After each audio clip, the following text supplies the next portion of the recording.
दोस्तों, हमारे channel great ambition में आप सभी का स्वागत है। यह बायोलॉजी की ऑनलाइन क्लास है और आज हम पढ़ने वाले हैं मेंडल का द्वितीय प्रयोग, दो जीनों की वंशागति। तो आइए जानते हैं कि दो जीनों की वंशागति क्या है और मेंडल साहब ने इसका प्रयोग किस प्रकार से किया है। तो आज के वीडियो में हम पढ़ रहे हैं दो जीनों की वंशागति किस प्रकार से होती है। ठीक है, तो आज का जो बिंदु है वो दो जीनों को लेकर के है कि उनकी वंशागति जो होती है वह किस प्रकार से होती है। ठीक है दोस्तों, इसके पिछली वीडियो में हमने एक जीन की वंशागति तथा उससे संबंधित नियम और प्रयोग का अध्ययन किया है। यदि उन प्रयोगों और उन नियमों को हम नहीं देखे हैं तो पहले तो चैनल के प्लेलिस्ट में जाइए और एक जीन की वंशागति का प्रयोग और उससे निकलने वाले जो नियम हैं उन नियमों को अच्छे से समझ लीजिए, क्योंकि दोस्तों जब आप इसके पहले वाला प्रयोग देखेंगे समझेंगे तो यह जो प्रयोग है ये आपके लिए बहुत ही इजी हो जाएगा। आज की वीडियो में हम दो जीनों की वंशागति का प्रयोग केवल इसका अध्ययन करेंगे और इसके पश्चात अगली वीडियो में जो इस नियम से निकलने वाला, जो इस प्रयोग से निकलने वाला जो अगला नियम होगा उस नियम की हम बात करेंगे। तो चलिए देर ना करते हुए फटाफट शुरू करते हैं कि दो जीनों की वंशागति वो क्या है और किस प्रकार से होती है। दोस्तों, आपको पता है कि किसी एक गुण के लिए दो जीनों का एक सेट होता है। कोई एक गुण है जीवधारी में तो इसका मतलब ये है कि उसकी कोशिकाओं में जो जीन होते हैं उन जीनों का एक सेट जो होता है उनको रिप्रेजेंट करता है। तो जब हम दो गुणों का अध्ययन करेंगे और दो गुणों की बात करेंगे तो इसका मतलब ये हुआ कि जीनों का दो सेट यहाँ पे काम कर रहा है। ठीक है, तो यहाँ दो जीनों की वंशागति का मतलब ये होता है कि मेंडल साहब ने अपने प्रयोग में प्रथम प्रयोग के बाद जब उन्होंने द्वितीय प्रयोग किया तो उस प्रयोग में दो लक्षणों को या दो गुणों को दृष्टिगत रखते हुए और उनकी वंशागति का एक साथ अध्ययन किया। अब वो दो कौन से लक्षण थे, दो कौन से वो गुण थे जिनका उन्होंने अध्ययन किया अपने प्रयोग में। तो देखिए, तो ये है मटर का पौधा। मटर का पौधा एक ऐसा पौधा था जिस पर मेंडल साहब ने पूरा अपना प्रयोग किया और उससे संबंधित नियम उन्होंने निकाला।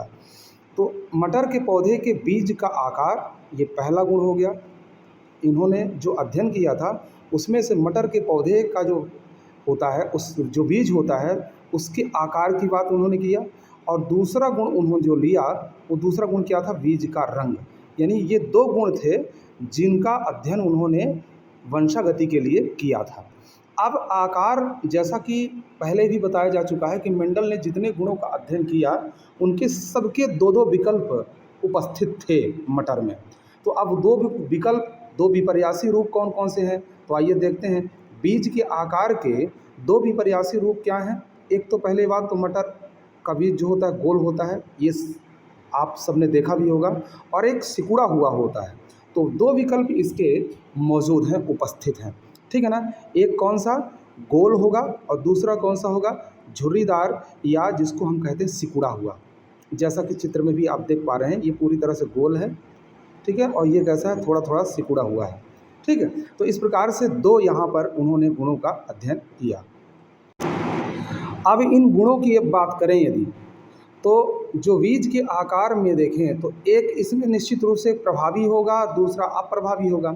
तो प्रभावी इसमें कौन है आकार वाले में, गोल वाला जो था वह कैसा है, वह प्रभावी है, और जो झुर्रीदार या सिकुड़ा जो है वह अप्रभावी है। यानी कहने का मतलब ये है कि यदि गोल और झुर्रीदार दोनों जीन उपस्थित हैं तो बाहर रिप्रेजेंट कौन होगा, गोल बीज।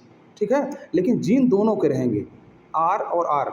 ये अब दोनों के यदि हम प्रतीक चिन्ह की बात करें तो गोल के लिए हम राउंड ले रहे हैं यानी आर ले रहे हैं, और जो झुर्रीदार या सिकुड़ा है उसके लिए स्मॉल आर ले रहे हैं। ठीक है, तो अब इसमें से यदि आर आर दोनों उपस्थित हैं, कैपिटल और आर दोनों उपस्थित हैं, तो बाहर जो गुण प्रदर्शित होगा वो क्या होगा, राउंड यानी गोलाकार होगा।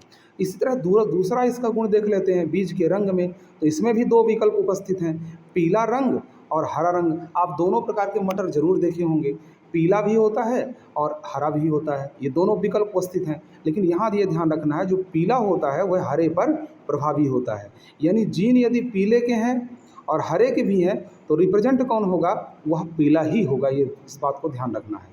अब पीला जो है उसको कैपिटल वाई से निरूपित करते हैं और जो हरा है उसको स्मॉल वाई से हम निरूपित करते हैं। यानी कैपिटल वाई और स्मॉल वाई यदि दोनों हैं, यानी कैपिटल वाई और स्मॉल वाई दोनों हैं, तो जान लीजिए आप कि यहाँ पर पीला रंग ही रिप्रेजेंट होगा। इस बात को आपको ध्यान रखना, क्योंकि आगे शतरंज पट्ट विधि यानी चेकर बोर्ड जब देखेंगे तो उस चेकर बोर्ड में ये काम आएगा आपको। तो अब थोड़ा सा इस चीज़ को ध्यान रखना है कि यदि एक भी कैपिटल उपस्थित है, कैपिटल लेटर उपस्थित है, चाहे वो आर उपस्थित हो और चाहे वो वाई कैपिटल उपस्थित हो, तो ये समझ लीजिए आर कैपिटल उपस्थित है तो गोल प्रदर्शित होगा, यदि वाई कैपिटल उपस्थित है तो इसका मतलब पीला रंग बाहर दिखेगा। ठीक है ना, ये तो बात हो गई इनके बारे में, कौन प्रभावी है कौन अप्रभावी है, दोनों गुणों में हमने समझ लिया। अब आइए इसके प्रयोग में चलते हैं। तो जैसा कि आपको बताया गया कि एक गुण के लिए दो जीनों का सेट होता है, ठीक है। तो यहाँ पर देखिए गोल के लिए दो जीन कौन कौन से होंगे, तो आर आर यहाँ पे दिया हुआ है, आर आर कैपिटल में, और पीले के लिए कौन सा होगा, वाई वाई। अब ध्यान देना है ये कि जो बीज गोलाकार है वही पीला है, इस बात को आपको ध्यान रखना है, क्योंकि गोल और पीले का जो गुण है वह एक बीज में उपस्थित है और ये दोनों साथ साथ अभी हैं। इसी तरह से झुर्रीदार और हरा बीज, जो मटर उन्होंने लिया है तो एक गोल और पीला था और दूसरा कैसा था, हरा और झुर्रीदार यानी सिकुड़ा था। ठीक है ना। अब आपको देखना ये है कि गोल के साथ पीला है, ठीक है, तो गोल के साथ क्या हरा भी हो सकता है, या जो सिकुड़ा हुआ है तो उसके साथ हरा है तो क्या सिकुड़े हुए के साथ पीला हो सकता है, ये हम आगे की ओर देखेंगे। पर अभी फिलहाल जब हम शुरुआत में जो बीज लिए जा रहे हैं वो बीज कैसे हैं, गोल पीला एक है और दूसरा कैसा है, हरा और सिकुड़ा हुआ है। ठीक है ना। अब देखिए जब इनका क्या होगा, युग्मक जनन होगा, चूँकि परागण के पहले गैमेट बनते हैं, युग्मक बनते हैं, तो जब युग्मक जनन की क्रिया होगी तो एक जीन गोल में से आएगा और एक जीन कहाँ से आएगा, पीले में से। इसी तरह से एक जीन कहाँ से आएगा, सिकुड़े हुए से आएगा, और एक जीन कहाँ से आएगा, हरे में से आएगा। तो इस तरह से एक एक जीन दोनों में से आएंगे, तो यहाँ कैपिटल आर वाई हो गए और यहाँ स्मॉल आर वाई हो गए। कैपिटल आर वाई का मतलब होता है गोल पीला और स्मॉल आर वाई का मतलब होता है सिकुड़ा हरा। ठीक है। तो जब इन दोनों के बीच पर परागण हुआ तो इस कंडीशन में जितने भी F1 पीढ़ी में, ये F1 पीढ़ी है, पहली पीढ़ी है, तो F1 पीढ़ी में जितने भी पौधे बनते हैं वो सब कैसे बनते हैं, गोल और पीले बीज वाले बनते हैं। इसका मतलब ये हुआ कि गोल सिकुड़े पर प्रभावी है और पीला हरे पर प्रभावी है। लेकिन इसका मतलब ये बिल्कुल ना समझें कि यहाँ पर केवल गोल और पीले के ही जीन आए हैं। जीन तो यहाँ पर सिकुड़े और हरे के भी हैं, आपको दिख भी रहा है, capital R small R, capital Y small Y. तो कैपिटल किसके लिए है, गोल और पीले के लिए है, स्मॉल किसके लिए है, सिकुड़े और हरे के लिए है। तो ये बातें आपको समझ में आती होंगी। बिल्कुल दोस्तों, आप ये समझ लीजिए कि बहुत ईजी है, बस दिमाग में आपको पूरी तरह से सेट कर लेना है कि ये एकदम इजी वे पे हम एकदम कहानी जैसे हम पढ़ते जा रहे हैं, बस उसी क्रम में आगे की ओर हम बढ़ते जाएंगे और फाइनली आपको ये समझ नहीं आएगा कि कब हमको ये पूरी चीज़ें एकदम से कंठस्थ हो गई हैं। तो बस आपको ध्यान दे के हमारे साथ जुड़े रहना है, इसकी बिल्कुल नहीं करना है, जिससे किसी प्रकार की समस्या आपको समझने में ना हो। चलिए, ये तो हो गई कौन सी पीढ़ी, F1 पीढ़ी। अब उन्होंने क्या किया है अपने प्रयोग में कि F1 पीढ़ी जो है, F1 पीढ़ी से जितने भी पौधे हुए उनमें से क्या किया है उन्होंने, एक मेल लिया है और एक फीमेल लिया है। ठीक है, एक उन्होंने क्या लिया है, फीमेल लिया है और एक लिया है उन्होंने मेल। पर अब ज़रा एक चीज़ और आपको समझ लेना है यहाँ पे कि चूँकि यहाँ पर जो F1 पीढ़ी में जो भी पौधे प्राप्त होते हैं विषम युग्मजी प्रकार के होते हैं। ठीक है ना। विषम युग्मजी का मतलब आपको समझ लेना है कि जब जीन कैसे हो, असमान हो। जीन समान हो तो समयुग्मजी, जीन असमान हो तो विषम युग्मजी। आपको थोड़ा सा शुरुआत में और चलना है, जैसे यहाँ capital R small capital Y देख रहे हैं, ये समयुग्मजी है। यहाँ भी देखिए आर आर वाई वाई ये स्मॉल में है, तो ये भी क्या है, समयुग्मजी है। लेकिन यहाँ पर आप देखिए F1 पीढ़ी में, तो F1 पीढ़ी में क्या हो, capital R small R, capital Y small Y, ये सभी कैसे हैं, असमान जीन है। ठीक है, इसलिए इसको हम क्या कहेंगे, विषम युग्मजी पीढ़ी कहेंगे। ठीक है, तो अब जितने भी पौधे रहेंगे वो सब कैसे हैं, विषम युग्मजी हैं, लेकिन गोल और पीले हैं। तो विषम युग्मजी की स्थिति में जब एक जीन की वंशागति का प्रयोग हम पढ़ रहे थे, तो उस समय विषम युग्मजी की स्थिति में दो प्रकार के युग्मक बने थे। ठीक है, ये आपको याद आ गया होगा।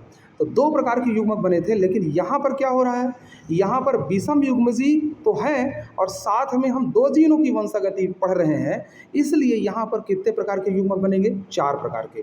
वो युग्मक कौन कौन बनेंगे, देखिए capital R capital Y, capital R small Y, फिर स्मॉल आर कैपिटल वाई, फिर स्मॉल आर और स्मॉल वाई। ये 4 प्रकार के युग्मक मेल में भी बनेंगे और 4 प्रकार के युग्मक फीमेल में भी बनेंगे। ये ध्यान रखना है आपको, ये फीमेल में भी बनेंगे 4 युग्मक और ये फिर मेल में भी बनेंगे 4 युग्मक। अब इन चारों युग्मकों के बीच हम क्या करवाते हैं, क्रॉस करवाते हैं, यानी स्वपरागण करवा रहे हैं।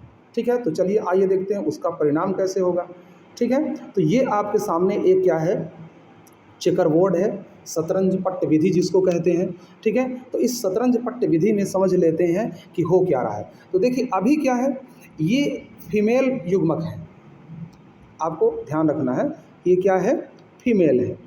तो इस फीमेल में देखिए यहाँ पर ये जितने भी गैमीट हैं, ये इस तरफ वाले क्या हैं, ये फीमेल के हैं, और इस तरफ वाले जितने हैं वो क्या है, मेल के हैं। तो आज चाहिए समझते हैं। अब देखिए हर पंक्ति में क्रॉस कराते हैं। तो जैसे देखिए जितने 4 हैं, इन चारों का चारों के साथ क्रॉस होगा। ठीक है, सीधा सीधा। तो जैसे कैपिटल के साथ क्रॉस हो रहा है, तो यहाँ पे सारे कैपिटल बन गए हैं, जितने भी जीन हैं वो सभी कैपिटल बन गए। लेकिन अब इस कैपिटल के साथ स्मॉल और कैपिटल का होगा, तो यहाँ देखिए स्मॉल और कैपिटल दोनों उपस्थित हैं। तो इसी प्रकार से हर पंक्ति में जब क्रॉस कराया जाता है, तो जैसे देखिए यहाँ आर वाई और यहाँ आर और स्मॉल वाई के साथ जब क्रॉस होता है, तो आर वाई और स्मॉल वाई प्राप्त होते हैं। इसी प्रकार से यहाँ देखिए कैपिटल आर और कैपिटल वाई के साथ स्मॉल और कैपिटल वाई का जब प्रयोग होता है, तो देखिए क्रॉस होता है, तो यहाँ कैपिटल आर स्मॉल और कैपिटल वाई वाई प्राप्त होता है। इसी प्रकार से हर पंक्ति में देखते जाइए, आप क्रॉस कराते जाइए, बहुत इजी तरीके से। तो वो सभी के सभी जितने भी जीन हैं, वह अपनी पंक्ति से जब अगली पंक्ति का क्रॉस होता है, तो उसके हिसाब से जीन यहाँ पे व्यवस्थित हो जाते हैं। फाइनली आप देखिए कि हर जगह अलग अलग प्रकार के जीन प्राप्त होते हैं, यानी सभी के सभी कैसे हैं, इसमें से अधिकांश, कुछ इसमें से समयुग्मजी हैं, लेकिन अधिकांश इसमें से क्या है, विषम युग्मजी पौधे प्राप्त होते हैं। जैसे समयुग्मजी की स्थिति की देखें, तो यहाँ पर एक समयुग्मजी, फिर आप देखिए यहाँ पर देखिए, तो ये क्या है, समयुग्मजी है। शेष आप किसी को उठा करके देख लीजिए, ये सभी कैसे हैं, विषम युग्मजी पादप प्राप्त हो रहे हैं। ठीक है, ये तो आपको बात समझ में आया होगा। सब का सब के साथ क्रॉस कराया गया है, और इससे जितने भी पौधे यहाँ पे प्राप्त हुए हैं, 16 का यहाँ पे दिया हुआ है, तो 4 युग्मक से 16 पौधे प्राप्त हो रहे हैं। अब उन 16 पौधों का हम कैलकुलेशन करते हैं, तो एक आंकड़ा निकल करके आता है क्या, देखिए यहाँ पर गिन लीजिए कि गोल और पीले बीज आपको कितने दिख रहे हैं। तो 1 2 3 4 5 6 7 8 और फिर 9 क्या प्राप्त हो रहे हैं आपको, गोल और पीले बीज प्राप्त हो रहे हैं। गोल और हरे देख लीजिए, यद्यपि आपको सिकुड़ा दिख रहा है, लेकिन ये सिकुड़ा नहीं है, एक्चुअली में ये गोल है, क्योंकि इसकी जीन देखिए आर कैपिटल में है, यहाँ भी देखिए आर कैपिटल में है, तो इसका मतलब एक भी कैपिटल उपस्थित रहेगा, तो ये समझ लीजिए गोल अथवा पीला उपस्थित होगा। यहाँ कैपिटल आर है तो गोल होगा, लेकिन यहाँ वाई स्मॉल है तो हरा रिप्रेजेंट होगा। ठीक है ना, इसी तरह इसमें देखिए एक कैपिटल आर है, इसका मतलब गोल ही बीज होगा ये, लेकिन वाई जो है स्मॉल है, तो इसका मतलब हरा है। तो ये गोल हरा गोल हरा गोल हरा, ये 3 है। तो देखिए अभी हमने जो गिना, गोल पीले कितने हमने गिने, 9, ये ध्यान रखना है आपको। फिर गोल हरे कितने गिने, तो हमने कितना गिना, 3 गिना। इसी तरह से अब आप देखिए सिकुड़ा हुआ और पीला गिनते हैं। तो सिकुड़ा पीला आपको वैसे भी दिख रहा है, 1 2 3। सिकुड़ा पीला आपको कितने दिख रहे हैं? 3 दिख रहे हैं। ये सिकुड़े हुए बीज हैं। और वैसे भी देखिए स्मॉल और स्मॉल और स्मॉल और, हर जगह स्मॉल और है, और स्मॉल आ रहा है, इसका मतलब सिकुड़ा हुआ बीज है। लेकिन बाई कैपिटल में है हर जगह। देखिए बाई कैपिटल में, इसलिए क्या कौन सा रंग आएगा? पीला आएगा। तो सिकुड़ा और पीला कितने हुए? 3 हुए। और एक फाइनल में एक देख लेते हैं, सिकुड़ा और हरा, यानी जनक के जैसा प्राप्त हो रहा है। तो इसका क्या मतलब हुआ कि वो कैठो प्राप्त हुआ? 1 प्राप्त हुआ। यानी जो बाहर से दिख रहा है वो क्या दिख रहा है? 9 3 3 1।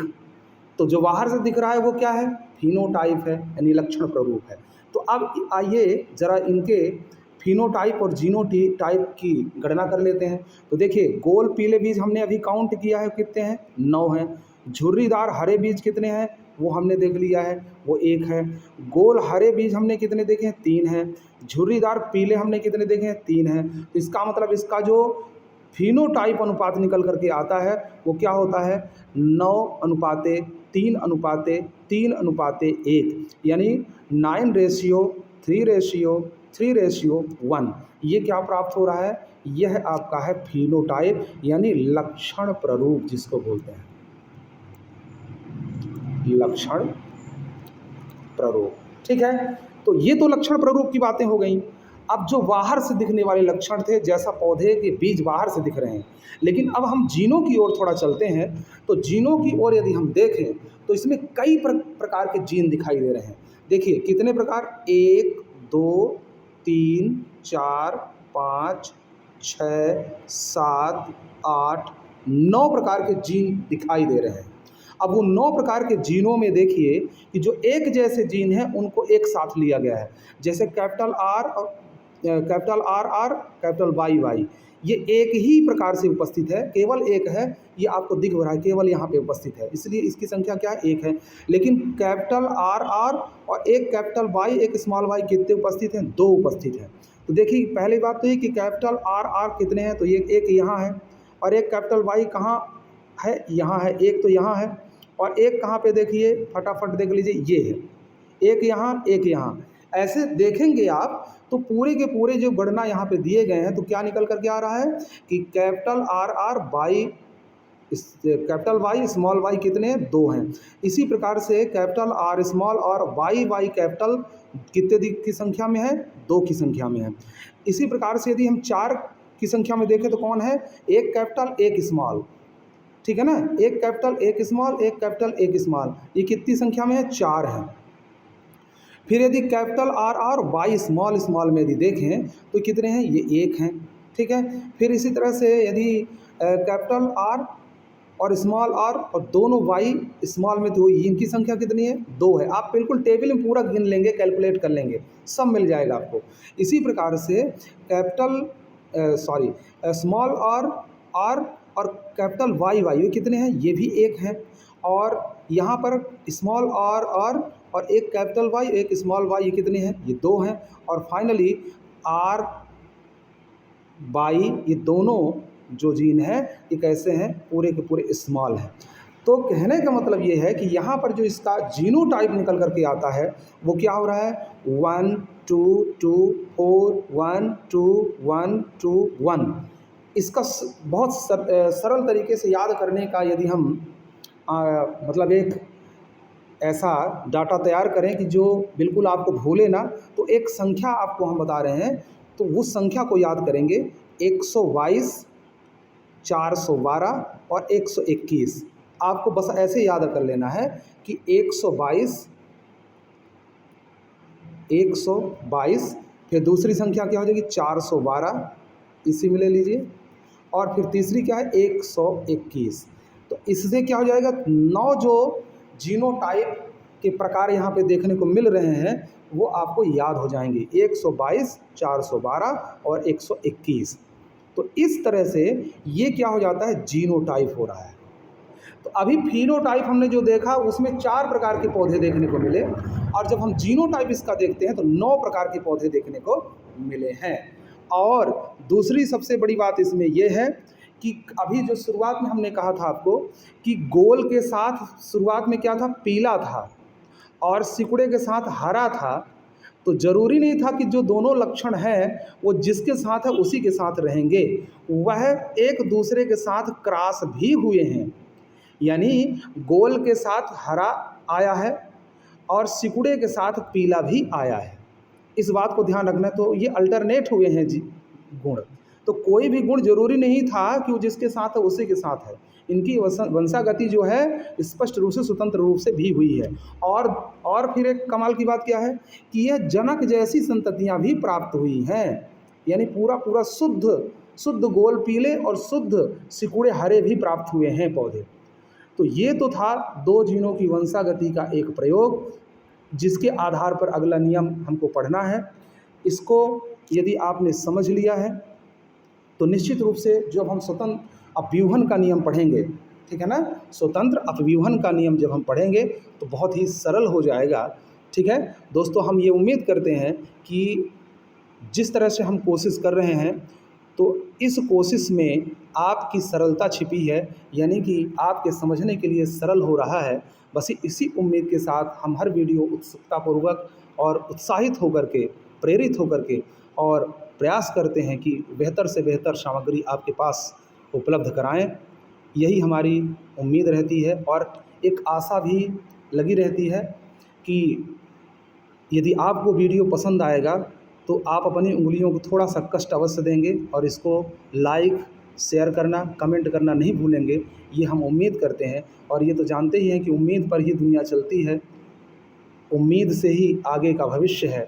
इसलिए निराश और नाउम्मीद तो नहीं होना चाहिए। तो हम भी इसी क्रम में हैं और आशावादी विचारधारा रखते हैं कि आप सभी इसको समझने के पश्चात अपने दोस्तों तक शेयर अवश्य करेंगे, सब्सक्राइब करें। दोस्तों, ये वीडियो बहुत ही मेहनत से बनते हैं और वीडियो बनाने के पूर्व भले ही 20-25 मिनट का वीडियो बनता है, लेकिन उसकी घंटों भर की तैयारी होती है, घंटे 1.5 घंटे की तैयारी होती है। कई बार वीडियो बनाते बनाते कुछ मिस्टेक्स भी होते हैं, कुछ डिस्टर्बेंस भी होते हैं, उनको ठीक करना होता है। तो आपके पास यदि 20 से 21 मिनट का वीडियो आ रहा है तो इसका मतलब उसके पीछे 1 से 1.5 घंटे 2 घंटे की मेहनत होती है। ठीक है, तो इस मेहनत को स्वीकार करते हुए और लाइक, सब्सक्राइब और कमेंट अवश्य करें। धन्यवाद।